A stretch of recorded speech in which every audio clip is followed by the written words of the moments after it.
switching gears a little bit, we'd love to learn more about the vestibular system. Can you tell us what our vestibular system actually does? Of course. So our vestibular system, let me get a little diagram for you. You guys might have seen this before. This is our hearing and balance organ. I guess I could twist it for you. There we go. So this over here is your snail shell. This is going to be your hearing organ. This little circular chamber over here is your vestibular organ. So these two systems are constantly bringing in sound stimulation and balance stimulation, taking the measurements and then sending that information to the brain via this auditory vestibular nerve back here. So essentially your balance or vestibular system is responsible for bringing in input from your balance, your eyes, your ears, and your sense of touch, and sending that information to your brain to be processed to keep you upright and balanced all day.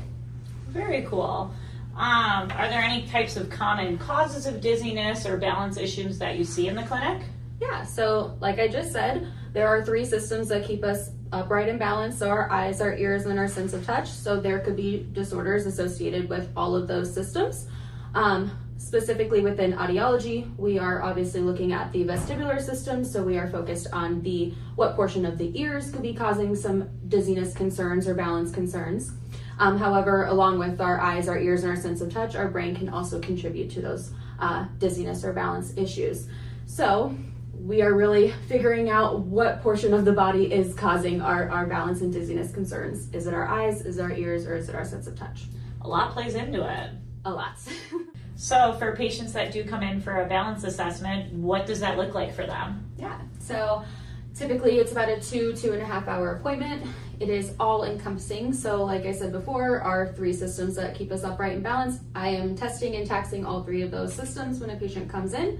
So we're typically starting with the hearing test, getting a baseline on that, seeing if there's any differences between the ears, any existing hearing loss, that sort of thing. Then we move into all of the balance testing, where we do some bedside screeners, similar to what you would do at physical therapy, some kind of walking steps, doing things with eyes closed, eyes open. Then we'll move into a seated chair where we do some more in-depth hearing tests, I would say. We would put some stickers or electrodes on some foreheads, play some sounds into some ears. Patient doesn't necessarily have to respond for that portion, but we are taking some deep measurements of the nerves and how they're sending information to the brain and getting information from our ears for the peripheral system per se to see if our ears are causing any balance or vestibular disorders. And then we kind of move into some more in-depth ear-focused testing. So we will do some things in what's called a rotational chair. So the chair will start to rotate the patient around a little bit. Sounds a little bit scary, but it's not too bad. And then we'll do some other testing where we'll have you seated in either a laying down chair or on a table. Kind of move your head and body into a couple different positions to see if that could be causing some dizziness. And then we usually end in an exam called a video nystagmography, which is a very long term, but really we are putting some goggles on your eyes and tracking your eye movements as you're kind of following some targets on a screen. And then we finally end by putting some air into your ears, and that's really taxing the ears in particular to see if that could be causing a balance disorder. But it's a lot of testing. You walk out feeling pretty tired, pretty fatigued, but you really do tax all those systems of balance. So it's very involved, and we're really trying to focus down what's causing that dizziness. Definitely. Yeah. Very cool. Well, thanks guys for tuning in and joining us. If you want more information about what we talked about today, you can find it on our website. We have articles about tinnitus, balance, and auditory processing disorder on there, and so much more.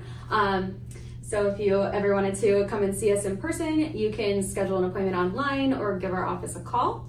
We have a ton of locations all across Northern California, and we're also on social media, so you can find us on Instagram, Facebook, and a bunch more social medias. Thanks so much. Thank you.